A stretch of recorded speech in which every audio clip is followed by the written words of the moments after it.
আসসালামু আলাইকুম, স্বাগত জানাচ্ছি আরটিভির দুপুরের সংবাদে। আপনাদের সঙ্গে থাকছি আমি রিদওয়ানা বিনতে জলিল।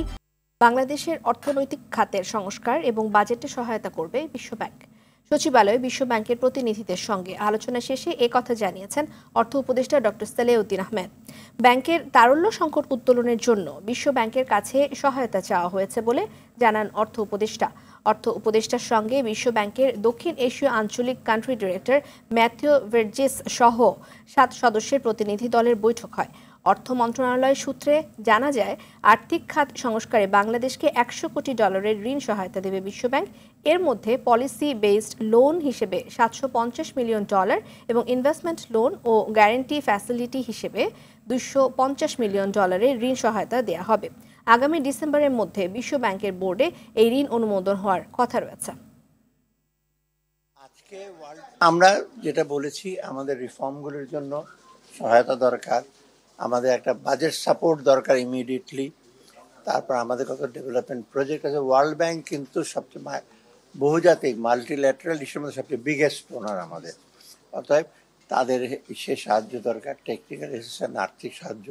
আমাদের লিকুইডিটি সাপোর্টের ব্যাপারে কথা বলেছি, ওগুলো ওরা দিতে সম্মত হয়েছে। আমি আরও ফার্দার কথা বলবো ওয়াশিংটন ডিসি। মোটামুটি ইতিবাচক, ওরা আসছে ওপেন মাইন্ড এবং আরও ডিসকাশন হবে। বাট ডিসকাশনটা মেইনলি আমরা কিভাবে ইমপ্লিমেন্ট করব। অর্থ উপদেষ্টার সঙ্গে বিশ্বব্যাংকের প্রতিনিধি দলের বৈঠকের বিষয়ে বিস্তারিত জানাতে সচিবালয় থেকে সরাসরি যুক্ত হচ্ছেন সহকর্মী আশিকুল আলম। আশিক, বিশ্বব্যাংকের প্রতিনিধি দলের সঙ্গে কি আলোচনা হয়েছে? এছাড়া আরো কোনো বৈঠকের তথ্য আছে কি আপনার হাতে? রিদওয়ানা, ধন্যবাদ। ঠিক 2:30টায় আরেকটি বৈঠক হবে আইডিবির সাথে, সেটি ইসলামিক ডেভেলপমেন্ট ব্যাংক সেটির সাথে একটা বৈঠক হবে 2:30টায়। তার আগে আমি একটু আপনাকে বলতে চাই যে সকাল 10টা নাগাদ যে বৈঠকটি হয়েছিল বিশ্বব্যাংকের 7 সদস্যের প্রতিনিধির সাথে, সেখানে কিন্তু গুরুত্বপূর্ণ বিষয়গুলো আলোচনা হয়েছে যে বাংলাদেশের অর্থনৈতিক খাতের যে সংস্কার এবং সামনে যে বাজেট সহায়তা এবং বর্তমানে যে ব্যাংকের যে তারল্য সংকট চলছে, সেই ক্ষেত্রে কিন্তু জরুরি ভিত্তিতে কিছু অর্থ সহায়তা প্রয়োজন। সেই বিষয়টি কিন্তু অর্থ উপদেষ্টা বিশ্বব্যাংকের প্রতিনিধির সামনে উপস্থাপন করেছেন এবং সেখানে কিন্তু খুব ইতিবাচক আলোচনা হয়েছে বলে অর্থ উপদেষ্টা আমাদেরকে জানিয়েছেন।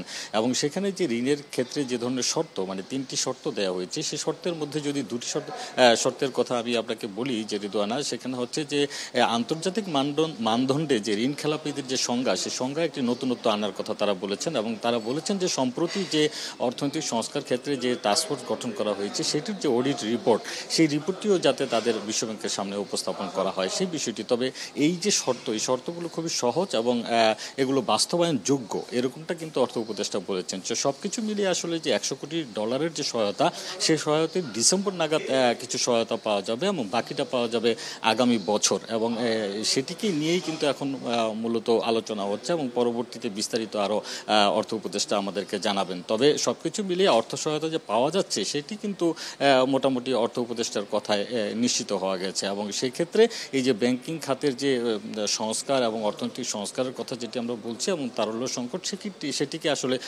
মোকাবেলা করা যাবে বলেও কিন্তু তিনি আশা প্রকাশ করেছেন।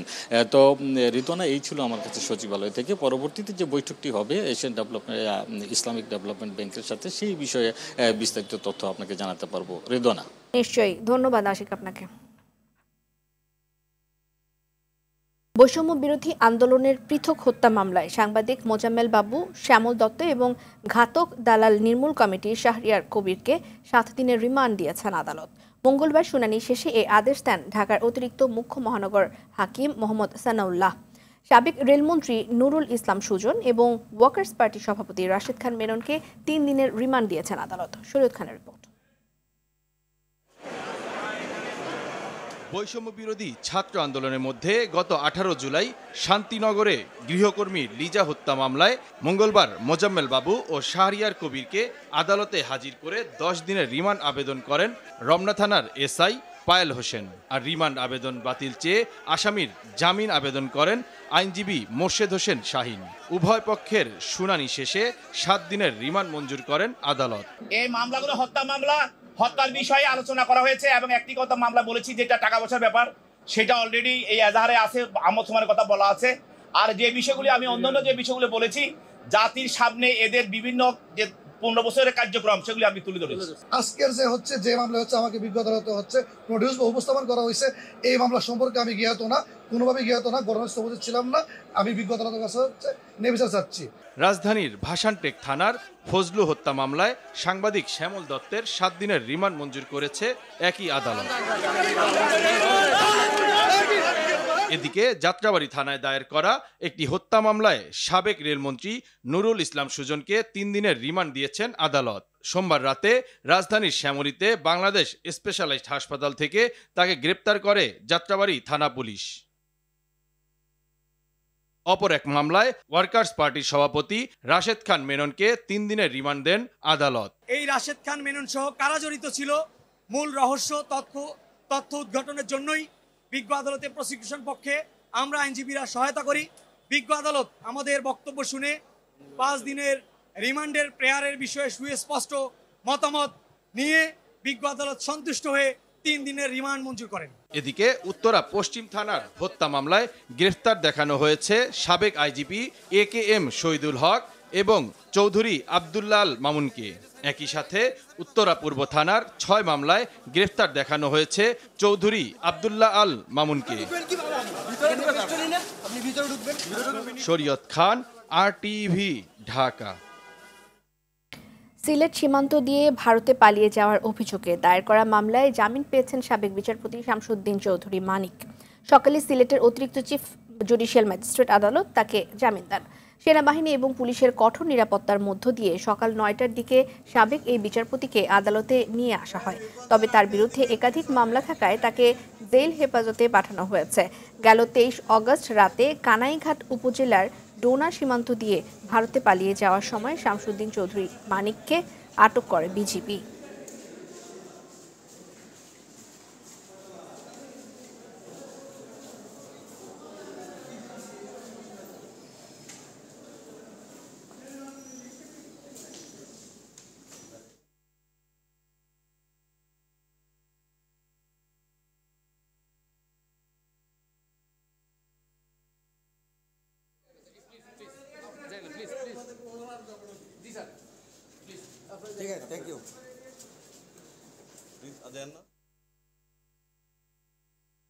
আইন শৃঙ্খলা বাহিনী বা সরকারের মদদে বলপূর্বক গুমের শিকার ব্যক্তির সন্ধান এবং গুমের ঘটনায় জড়িত ব্যক্তি বা প্রতিষ্ঠানকে চিহ্নিতকরণের ক্ষমতা দেওয়া হয়েছে তদন্ত কমিশনকে। একই সঙ্গে কমিশনকে আয়নাঘর সহ যেসব স্থানে গুমের শিকার ব্যক্তিদের আটকে রাখা হয়েছিল সেসব স্থান সহ দেশের যে কোনো স্থান পরিদর্শন সহ যে কোনো ব্যক্তিকে তলব এবং জিজ্ঞাসাবাদের এবং ক্ষমতা দেওয়া হয়েছে। রোববার এ সংক্রান্ত ক্ষমতা দিয়ে প্রজ্ঞাপন জারি করেছে মন্ত্রিপরিষদ বিভাগ। কমিশনকে 90 দিনের মধ্যে সরকারের নিকট প্রতিবেদন দাখিল করতে বলা হয়েছে।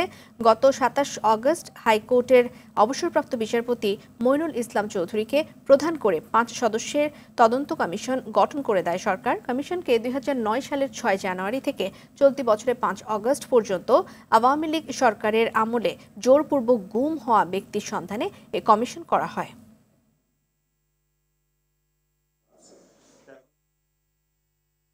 মাদকের গডফাদারদের ধরে আইনের আওতায় আনার জন্য মাদকদ্রব্য নিয়ন্ত্রণ অধিদপ্তরকে নির্দেশনা দিয়েছেন স্বরাষ্ট্র উপদেষ্টা লেফটেন্যান্ট জেনারেল অবসরপ্রাপ্ত মোহাম্মদ জাহাঙ্গীর আলম চৌধুরী। সকালে রাজধানীর সেগুনবাগিচায় মাদকদ্রব্য নিয়ন্ত্রণ অধিদপ্তরের ঊর্ধ্বতন কর্মকর্তাদের সঙ্গে মত বিনিময় সভায় এই নির্দেশ দেন তিনি।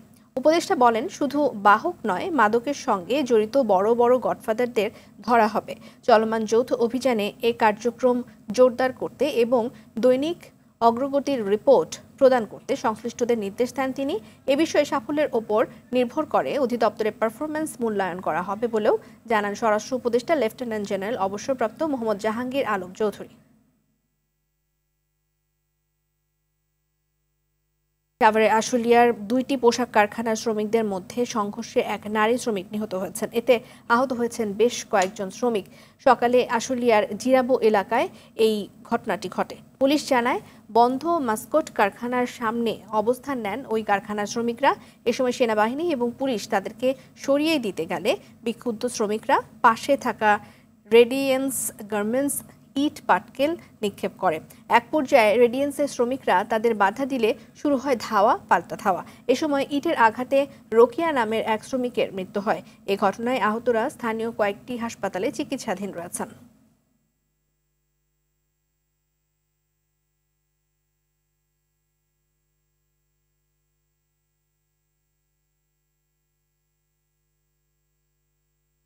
আন্তর্জাতিক গণতন্ত্র দিবস উপলক্ষে ঢাকায় গণসমাবেশ এবং সারা দেশের বিভাগীয় শহরে শোভাযাত্রা করবে বিএনপি। বেলা 2:30টায় নয়াপল্টনে বিএনপির কেন্দ্রীয় কার্যালয়ের সামনে হবে গণসমাবেশ। সমাবেশে প্রধান অতিথি হিসেবে ভার্চুয়ালি বক্তব্য দেবেন দলের ভারপ্রাপ্ত চেয়ারম্যান তারেক রহমান। সভাপতিত্ব করবেন বিএনপি মহাসচিব মির্জা ফখরুল ইসলাম আলমগীর। এছাড়াও দলের স্থায়ী কমিটির সদস্য ও জ্যেষ্ঠ নেতারা সমাবেশে বক্তব্য দেবেন। বিভাগীয় শহরগুলোর শোভাযাত্রা কর্মসূচিতে প্রধান অতিথি হিসেবে থাকবেন বিএনপির স্থায়ী কমিটির সদস্যরা। গত 15 সেপ্টেম্বর সমাবেশ হওয়ার কথা থাকলেও বৈরী আবহাওয়ার কারণে 2 দিন পিছিয়ে দেয় বিএনপি।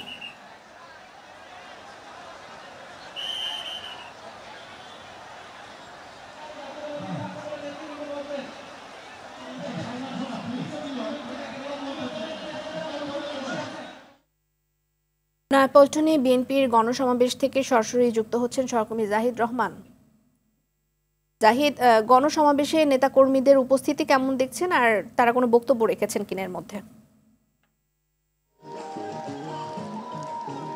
আপনি জানেন যে কিছুক্ষণের মধ্যেই এই সমাবেশটি আনুষ্ঠানিকভাবে শুরু হবে দুপুর 2:30 নাগাদ, কিন্তু ইতিমধ্যেই আমরা দেখতে পেয়েছি যে এই যে গণসমাবেশে যেটি হচ্ছে বিএনপির গণতন্ত্র দিবস উপলক্ষে ইতিমধ্যেই কিন্তু লাখো যে বিএনপি নেতাকর্মী রয়েছেন তারা কিন্তু এখানে ইতিমধ্যে উপস্থিত হয়েছেন এবং আপনারা দেখতে পাচ্ছেন যে এই যে নেতাকর্মীদের উপস্থিতি, সরব উপস্থিতি এবং বিশেষ করে এই যে আজকে গণসমাবেশ সেটি কিন্তু গত 15 সেপ্টেম্বর ছিল এবং সেই বৃষ্টির কারণে সেই সমাবেশটি মূলত হয়নি, পরিত্যক্ত করা হয়েছে এবং পরবর্তীতে আজকের দিনটি ঘোষণা করা হয়েছিল।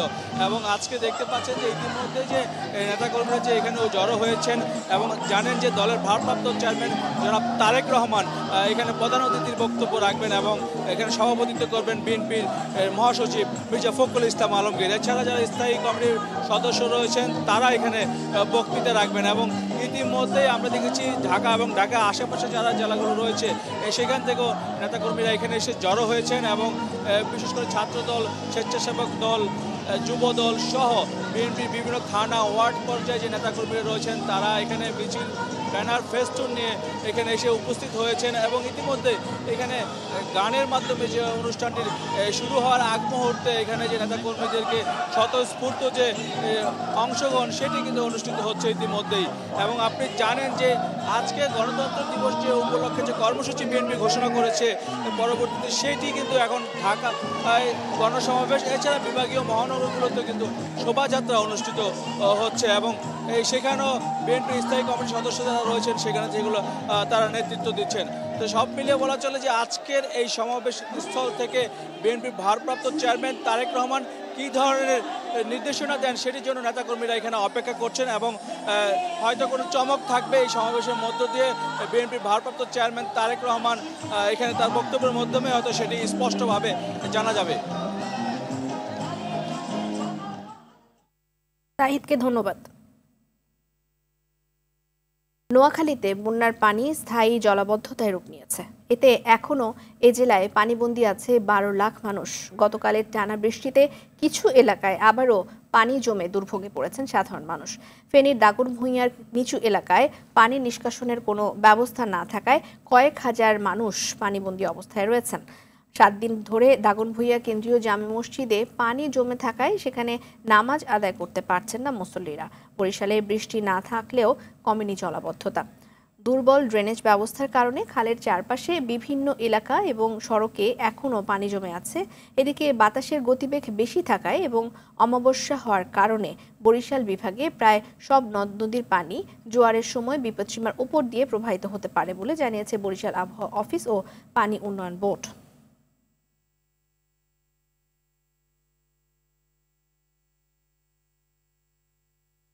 রাজনৈতিক দল হিসেবে নিবন্ধন পেল গণসংহতি আন্দোলন। নিবন্ধন নম্বর 53 এবং প্রতীক পেয়েছেন মাথাল। দুপুরে রাজধানীর আগারগাঁওয়ের নির্বাচন কমিশন কার্যালয়ের সচিব শফিউল আজিম জুনায়েদ সাকি সহ কয়েকজনের হাতে এই প্রজ্ঞাপন তুলে দেন। ফ্যাসিস্ট শাসকের আজ্ঞাবহ নির্বাচন কমিশন থাকায় এতদিন নিবন্ধন আটকে ছিল বলে জানান জুনায়েদ সাকি।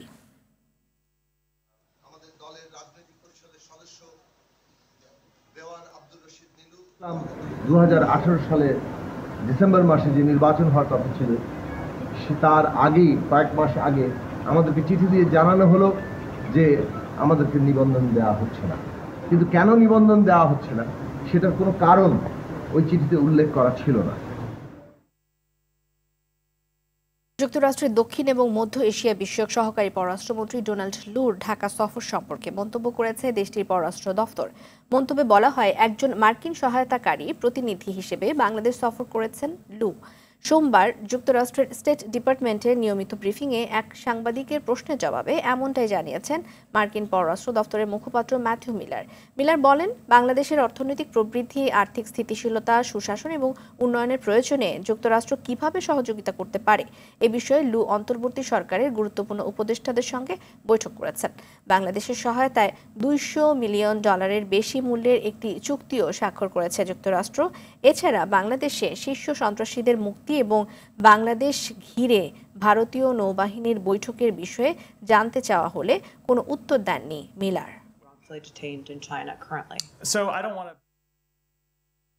নোবেলজয়ী ডক্টর মোহাম্মদ ইউনূসের অন্তর্বর্তীকালীন সরকার দায়িত্ব নেয়ার 38 দিনের মাথায় যুক্তরাষ্ট্রের দক্ষিণ এবং মধ্য এশিয়া বিষয়ক সহকারী পররাষ্ট্রমন্ত্রী ডোনাল্ড লুর ঢাকা সফরকে অত্যন্ত ফলপ্রসূ বলছেন বিশ্লেষকরা, যা দুদেশের মধ্যকার সম্পর্ক আরও সুদৃঢ় করবে বলে মনে করছেন তারা। তবে ঢাকা দিল্লির বর্তমান শীতল সম্পর্ক স্বাভাবিক করার বিষয়টি এ সফরের এজেন্ডা ছিল না বলে স্পষ্ট মত দেন বিশ্লেষকরা। শাকিলা করিমের রিপোর্ট।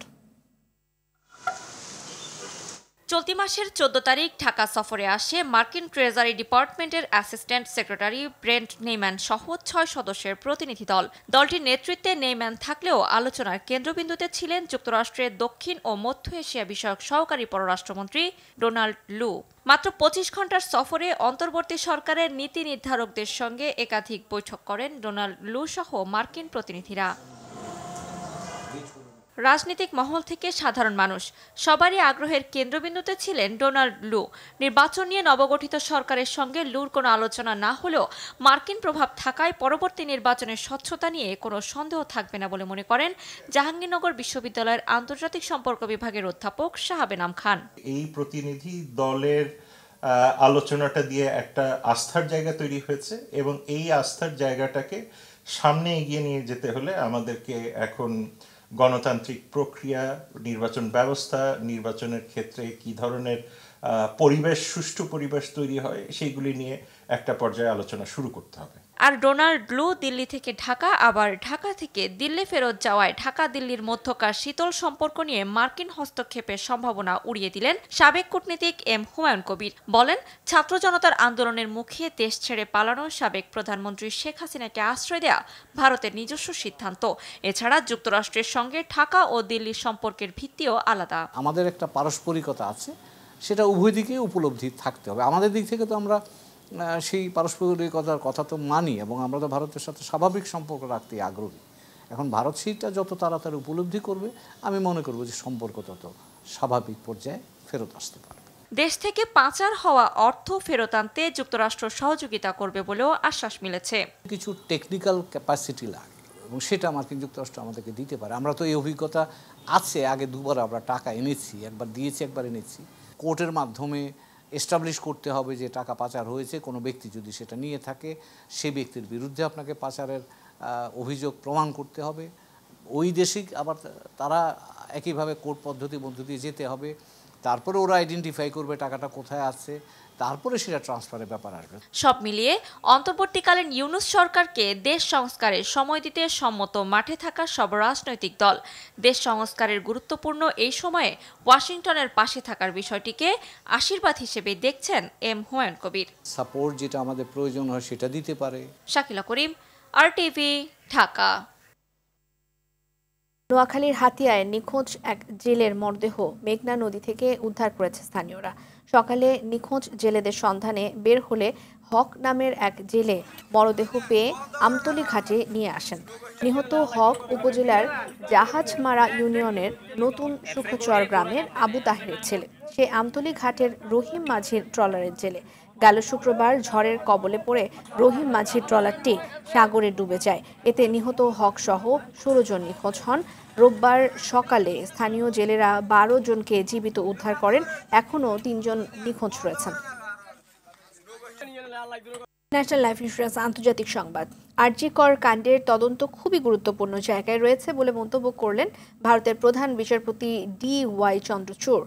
আজ সুপ্রিম কোর্টে মামলাটি শুনানি চলাকালীন সিবিআইয়ের জমা দেওয়া রিপোর্ট পড়ে এ মন্তব্য করেন তিনি। এ সময় রাজ্যের আইনজীবী প্রধান বিচারপতির বেঞ্চের কাছে শুনানির সরাসরি সম্প্রচার বা লাইভ স্ট্রিমিং বন্ধে আবেদন করেন। পরে এটাকে জনস্বার্থ মামলা উল্লেখ করে আবেদনটি খারিজ করে দেন প্রধান বিচারপতি চন্দ্রচূড়। ফলে আরজিকর কাণ্ডের শুনানি সরাসরি সম্প্রচার হচ্ছে ভারতের সম্প্রচার মাধ্যমগুলোতে। এর আগে সোমবার এ ঘটনার সমাধানে পৌঁছতে পশ্চিমবঙ্গের মুখ্যমন্ত্রী মমতা বন্দ্যোপাধ্যায়ের সঙ্গে বৈঠকে বসেন জুনিয়র চিকিৎসকেরা। বৈঠক শেষে আন্দোলনকারীদের 99% দাবি মেনে নেওয়া হয়েছে বলে জানান পশ্চিমবঙ্গের মুখ্যমন্ত্রী মমতা বন্দ্যোপাধ্যায়। এ সময় 5টি দাবির প্রথমটি সিবিআই এবং আদালতের বিষয়। বাকি 4টির মধ্যে 3টিতে পশ্চিমবঙ্গ সরকার সায় দিয়েছে বলে জানান মমতা। এদিকে ভারতের দিল্লির পরবর্তী মুখ্যমন্ত্রী হচ্ছেন অতিশী মার্লেনা। বিদায় নিচ্ছেন বর্তমান মুখ্যমন্ত্রী অরবিন্দ কেজরিওয়াল। আজ আম আদমি পার্টির বিধায়কদের বৈঠকে এই সিদ্ধান্ত নেওয়া হয়েছে। ভারতের সংবাদ মাধ্যম এনডিটিভি এ খবর জানিয়েছে। প্রতিবেদনে বলা হয়েছে, বৈঠকে অরবিন্দ কেজরিওয়াল নতুন মুখ্যমন্ত্রী হিসেবে অতসীর নাম প্রস্তাব করলে বিধায়কদের সবাই তা মেনে নেন। বিকেলে দিল্লির উপরাজ্যপাল VK সাক্সেনার সঙ্গে দেখা করে পদত্যাগপত্র জমা দেবেন কেজরিওয়াল। বর্তমানে দিল্লি সরকারের শিক্ষা এবং গণপূর্ত বিভাগের মতো গুরুত্বপূর্ণ বিভাগ সামলাচ্ছেন অতসী।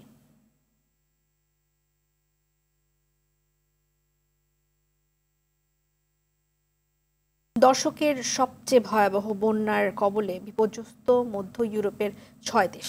প্রবল বর্ষণে সৃষ্ট পাহাড়ি ঢল এবং বন্যায় গেল কয়েকদিনে হাঙ্গেরি, পোল্যান্ড, চেক রিপাবলিক এবং অস্ট্রিয়ায় 17 জন প্রাণ হারিয়েছেন। বন্যায় ডুবেছে লোক বসতি, সরকারি বেসরকারি স্থাপনা, ভেঙে পড়েছে সেতু, বিকল হয়ে পড়েছে সড়ক যোগাযোগ। হাজার হাজার ঘরবাড়ি বিদ্যুৎহীন হয়ে পড়েছে। আর এই অবস্থায় এক কাপড়ে ঘরবাড়ি ছেড়ে নিরাপদ আশ্রয়ে যেতে বাধ্য হচ্ছেন মানুষ। চলছে উদ্ধার কার্যক্রম। দানিউব নদীর পানি বেড়ে যাওয়ায় ব্যাপক ঝুঁকিতে রয়েছে স্লোভাকিয়ার রাজধানী ব্রাটিস্লাভা এবং হাঙ্গেরির রাজধানী বুদাপেস্ট। জনদুর্ভোগ লাঘবে কর্মতৎপরতা পরিচালনা করছে দেশগুলোর দায়িত্বপ্রাপ্ত কর্মকর্তারা। গাজায় ইসরায়েলি আগ্রাসন চলছে। এই সোমবার উপত্যকা জুড়ে নেতানিয়াহু বাহিনীর বর্বরতায় অন্তত 35 জন নিহত হয়েছেন। সংবাদ মাধ্যম আল জাজিরা এ তথ্য জানিয়েছে। প্রতিবেদনে বলা হয়েছে, ভূখণ্ডটির স্বাস্থ্য ব্যবস্থা একদম ভেঙে পড়েছে। ফিলিস্তিনি শরণার্থী বিষয়ক জাতিসংঘ সংস্থা বলছে, রোগ জীবাণুবাহী পতঙ্গ দ্রুত ছড়িয়ে পড়ছে, বেড়েছে ইঁদুরের উপদ্রব। যুক্তরাষ্ট্র আগের মতোই যুদ্ধবিরতির ব্যাপারে মিশর এবং কাতারের সাথে কথা চালিয়ে যাওয়ার কথা বলছে ঠিকই, কিন্তু বহুল প্রত্যাশিত যুদ্ধবিরতি এখন দুঃস্বপ্নের মতোই। যুক্তরাষ্ট্রকে ইঙ্গিত করে হামাসের এক কর্মকর্তা জানিয়েছেন, যুদ্ধবিরতিতে পৌঁছতে ইসরায়েলকে যথাযথ চাপ দিচ্ছে না দেশটি। খেলার খবর। বাংলাদেশ ভারত সিরিজে ধারাভাষ্য দিতে চেন্নাই গেল তামিম ইকবাল। মঙ্গলবার সকালে বাংলাদেশ বিমানযোগে ভারতের উদ্দেশ্যে রওনা দেন বাংলাদেশের এই তারকা ক্রিকেটার। ধারাভাষ্যে তামিমের অভিষেক হয় 2022 এর বিপিএলে। এরপর 2023 এর ডিসেম্বরে ঢাকায় নিউজিল্যান্ডের বিপক্ষে বাংলাদেশের টেস্টে আন্তর্জাতিক ধারাভাষ্যের অভিষেক হয় তার। এরই ধারাবাহিকতায় এবার বাংলাদেশ ভারত সিরিজেও ধারাভাষ্য দেবেন তামিম। বৃহস্পতিবার চেন্নাই এম চিদম্বরম স্টেডিয়ামে শুরু হবে বাংলাদেশ ভারত 2 ম্যাচ টেস্ট সিরিজের প্রথম ম্যাচ, যেখানে স্টার স্পোর্টসের হয়ে ধারাভাষ্য দেওয়ার কথা ইনজুরির কারণে জাতীয় দলের বাইরে থাকা তামিমের। দুপুরের সংবাদ এ পর্যন্তই। সবশেষ সংবাদ জানতে যে কোনো মোবাইল ফোন থেকে 24141 নাম্বারে ডায়াল করুন। জেলা সংবাদ বিকেল 4:45টায় দেখার আমন্ত্রণ রইল। ধন্যবাদ সবাইকে।